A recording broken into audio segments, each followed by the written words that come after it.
Good evening, folks, and welcome to the Horror Corner. This is Volume 3 of my horror DVD and Blu Ray collection. We're going to try and round it off this time and get all the rest of them in there. That is, of course, until I get more movies. So we're going to try and wrap it up, folks, so let's get started. We're going to start with some Hammer classic films. First up is The Curse of Frankenstein, one of my favorite Hammer films, and this is the one that really put them on the map. Starring, of course, Peter Cushing and Christopher Lee as the monster. Next up, we have this great collection of Christopher Lee Dracula films.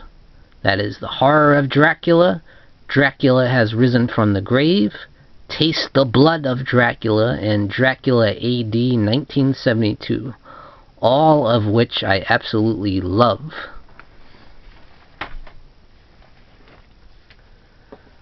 Next up is another great collection of Hammer films. This one has Curse of the Werewolf, as well as The Great Brides of Dracula. It also has some other great films like Maniac and Paranoiac and Captain Clegg.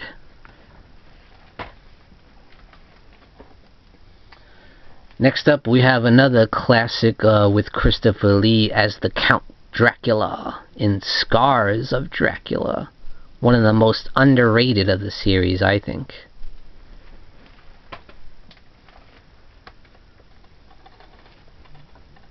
Next, we had the final Dracula series of Hammer films. This one featuring Christopher Lee and Peter Cushing as Van Helsing.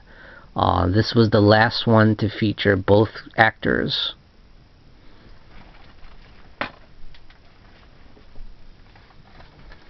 And here we have a really nice 3-pack of Hammer Dracula films. The first one being Dracula Prince of Darkness, followed by the last ever Hammer Dracula film, and that is Legend of the Seven Golden Vampires. Also included in this one is Frankenstein Created Woman.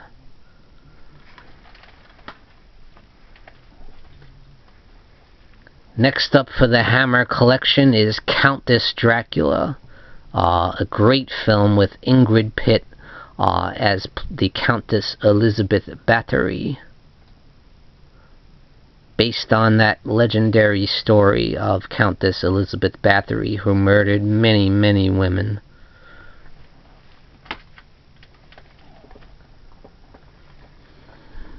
Next up, we have The Vampire Lovers, starring once again Ingrid Pitt in a very good vampire film from Hammer Films.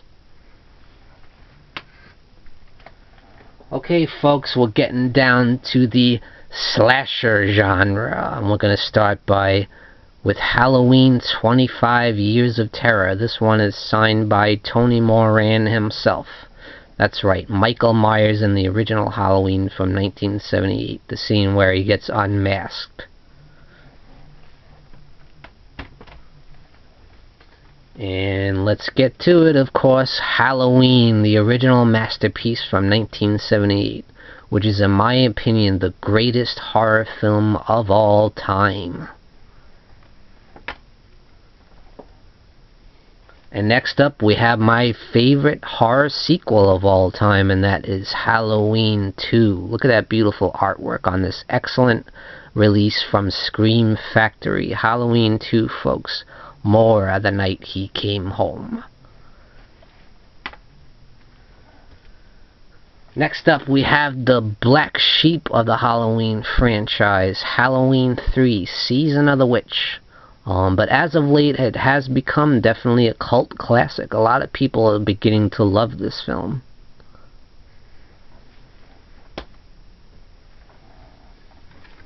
Next up, we have Halloween 4, The Return of Michael Myers. Another excellent movie with the introduction of Danielle Harris as the character Jamie Lloyd, Michael Myers' niece.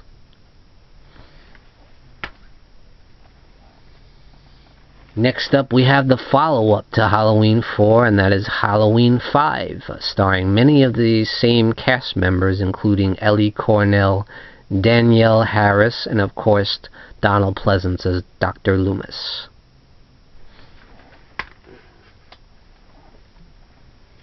I also have the DVD version of Halloween 5, which is a very good version by Divimax.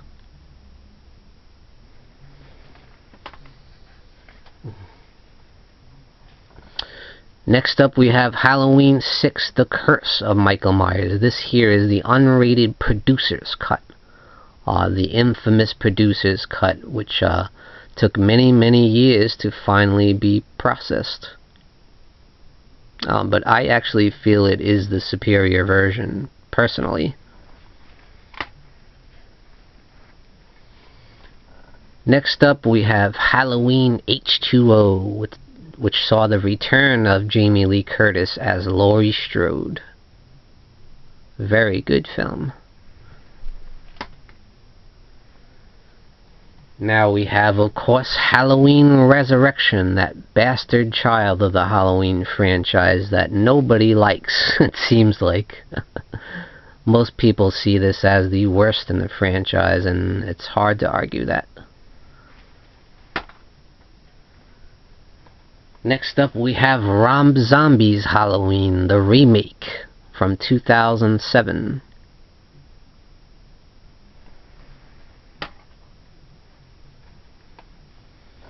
And we also have Rob Zombie's follow-up, Halloween 2.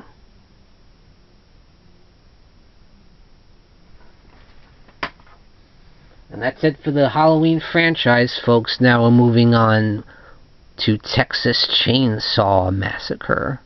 One of the scariest films ever made. It's just brilliant. I absolutely love it. It's so realistic, so raw and gritty. It's a masterpiece by the great Tobe Hooper.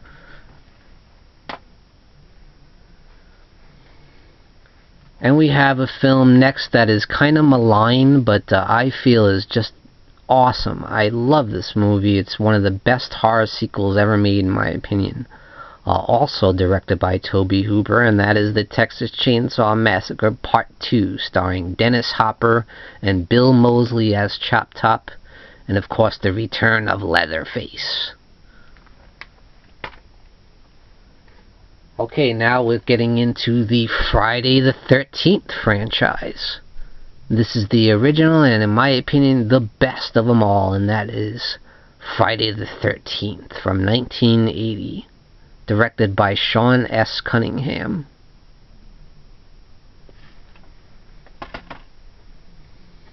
Next up, we have the excellent follow-up, and that is Friday the 13th Part 2. The sequel which ups the ante in every way. There's more action, there's more blood. It's so thrilling. It's such a well-made sequel. I love it. Friday the 13th Part 2. Now here's where the series takes a little bit of a left turn into the campy direction. Pun intended. Friday the 13th Part 3 in 3D. That's right, that hokey era when a lot of sequels were made in 3D. You know, you had Jaws 3D, you had Amityville 3, and you had Friday the 13th 3. Next up, one which many consider to be the best entry in the Friday the 13th franchise, and that is the final chapter. It is an excellent sequel for sure. It's definitely a lot scarier than 3. It's got a lot more thrills and chills. It's a very well-made sequel.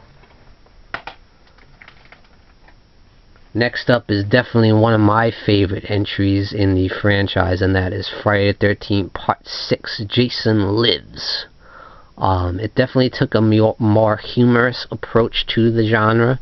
It is kind of a parody of the slasher genre, but at the same time it's still a great Friday the 13th movie, and it never forgets to take Jason seriously. Next up, we have the remake of Friday the 13th. Actually, it's more of a reboot. This is the Killer Cut. So this is the reboot from 2009, which I have kind of mixed feelings about. I think they handled Jason very well. I like how they made him more realistic, more like a real modern-day killer. And he was played very well by Derek Mears. It's all the other stuff in the movie I don't like. I don't like any of the characters outside of Jason. Next up, we have one of the documentaries on Friday the 13th, and it's a very good one. His Name Was Jason. It pretty much goes through the whole franchise and the making of each particular film. Then, of course, they made another one, which is called Crystal Lake Memories, based on the book that came out, which a lot of people loved. And this is a very in-depth commentary on the franchise and each specific film in general and the making of each film. It's a very, very comprehensive documentary. Next up, we have the slasher classic Nightmare on Elm Street, one of the greatest slasher films of all times. Introducing probably the most well-known horror icon of all times in Freddy Krueger, as played by Robert Englund. What an amazing film by Wes Craven. It's just an amazing concept. I love the fact that the boogeyman that terrorizes you in your dreams, because I can really relate to that. Just an amazing film. Next up, I have this two-movie double feature featuring A Nightmare on Elm Street Part 2, Freddy's Revenge, as well as the great Nightmare on Elm Street 3, Dream Warriors. Both excellent movies, in my opinion. I enjoy both of them very much. Next up, we have Freddy vs. Jason, the ultimate battle of the horror icons. It's such a fun movie. I really enjoy it. It's definitely a great popcorn movie. You can't take it all that seriously. But I love both these characters, and they're both very well represented. I very much enjoy Freddy vs. Jason. Okay, folks, next we got the kind of the random slashers, the ones that weren't part of a franchise, really. And we'll start with My Bloody Valentine, the Canadian slasher classic. Just a fun movie. I really enjoy this one. Next up, we have one of the most underrated horror films ever, and that is Behind the Mask, The Rise of Leslie Vernon. It's such a great movie. It's so funny. It's an excellent parody on the slasher genre, and it's also at the same time is a great slasher genre film. Almost in the way that Scream is. I'd say this is just as good as Scream, if not better. Excellent movie. Next up, we have one of my favorite modern slasher films in Wolf Creek, with an absolutely excellent performance by John Jarrett as the madman Mick Taylor, the backpacker killer. Based on true events. That's what makes it really interesting. Next up, we have one of the most fun slashers ever made, and that is Sleepaway Camp. What a great movie. It's so much fun. It's so 80s, and it's just, I love the character of Angela. I can really relate to her because she's such a shy, quiet teenager. And I can relate to that, and I can relate to Angela's character. And I just think it's handled very well, and it's very well made. It's very funny, but at the same time it has a dark undertone, especially towards the end. And it's got one of the most shocking endings in horror history, Sleepaway Camp. Next up is The Burning, another slasher classic that I have to say I didn't see until a couple years ago. So a lot of horror films I'm just coming around to. I've seen so many, but there's just so many I haven't seen still. But The Burning is definitely one of the best slasher films. It's starring Jason from the Seinfeld series, Jason Alexander, as well as Holly Hunter. How about that? But there's some brutal gore effects by Tom Savini and some of his best work. Next up, we have the infamous Child's Play from 1988, starring Chris Sarandon, and of course the introduction of Brad Dourif as the killer doll Chucky. This is Chucky's debut, folks, and it's definitely my favorite of the series. It's a lot of fun, and yeah, the first film actually is pretty scary. I can't say the same for the sequels, but the sequels are a lot of fun. But this is the best genuine horror film in the series, I would say. Next up is a slasher classic, one of the most influential slasher films of all time, and that is Black Christmas. That's right, folks. Without Black Christmas, there would be no Halloween, there would be no Friday the 13th or Nightmare on Elm Street. It all started here, the holiday-themed slasher film. It's just a brilliantly made film, and it's just so influential, and I love it. I love the mood and the style of it. And it's terrifying when you hear those phone calls by the psychotic Billy. It just makes you cringe. But Black Christmas is a great movie.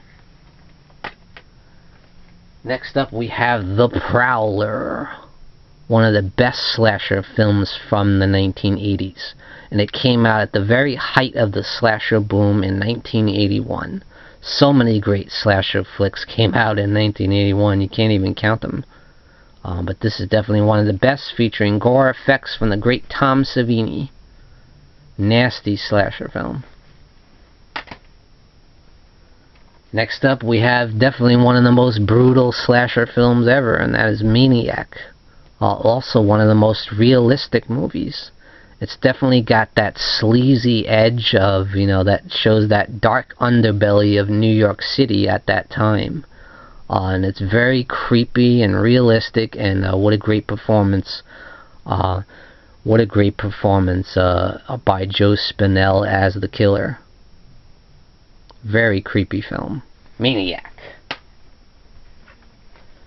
Next up is another slasher film starring the great Jamie Lee Curtis. And I feel this is her best slasher film outside of Halloween, of course.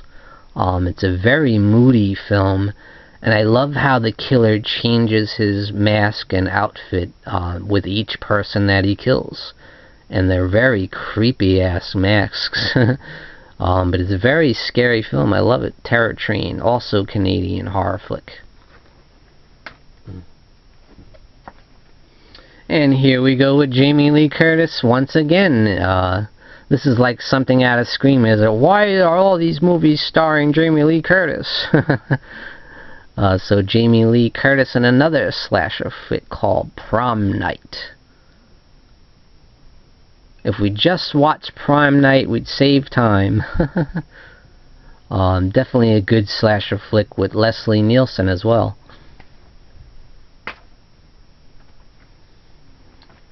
And we have Scream by the legendary Wes Craven, the late, great Wes Craven, starring Neve Campbell, Courtney Cox, David Arquette. What can you say? It just brought the slasher film back to priority, back to prominence. Without this film, the slasher genre would be all but dead. So it really brought about the return of the slasher genre big time. And it's just an excellent film, which is kind of a parody of the slasher genre, but at the same time it is a great slasher movie. So that's one of the things I love about it. So you definitely got to give Scream a lot of credit, and you got to give Wes Craven a lot of credit. Okay, last but not least, guys, we're going to have the sci-fi horror films. And this is certainly one of the best of the bunch, and that is John Carpenter's The Thing, starring Kurt Russell in one of his best performances. This movie has some brutal gore effects, some incredible practical effects. It's just amazing. And the film is actually terrifying, loaded with great suspense and great performances. It's just a great paranoid thriller. I love it. And next up is another great sci-fi horror film, and that is Invasion of the Body Snatchers. This is actually a remake of the film from the 1950s, but I think this is actually the superior version, in my opinion, because it's really scary, it's really gruesome, and I love the acting by Donald Sutherland, and I love also Leonard Nimoy from Star Trek fame is in the film, and he does a great performance. So Invasion of the Body Snatchers is very creepy, very scary, and just very well made. Next up we have, in my opinion, the greatest sci-fi horror film ever, and that is Alien. It's incredibly terrifying, incredibly creepy. It has a brilliant atmosphere. In space, no one can hear you scream. The first of the Alien franchise, and the best in my opinion, starring Sigourney Weaver, Tom Skerritt, Yaphet Kotto. It's just an awesome movie. This one was directed by Ridley Scott, and he's never done any better than this. Alien is absolutely terrifying. It's brilliant. It's so original, and it's just a great science fiction movie, and it's a great horror film at the same time. Nobody does it better than Alien. And we have the excellent sequel, Aliens, directed by James Cameron this time, and this film injects a lot more action into the mix. Many people consider this the greatest horror sequel of all time.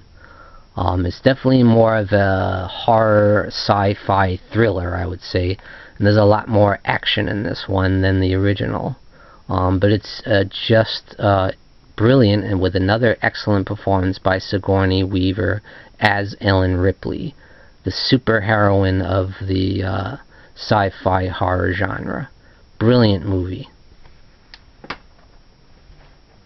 And then, of course, we had Alien vs. Predator. The two infamous monsters face off in this definitely more of an action thriller, I would say. Not as much sci-fi or horror, but it's definitely more of an action film, I would say.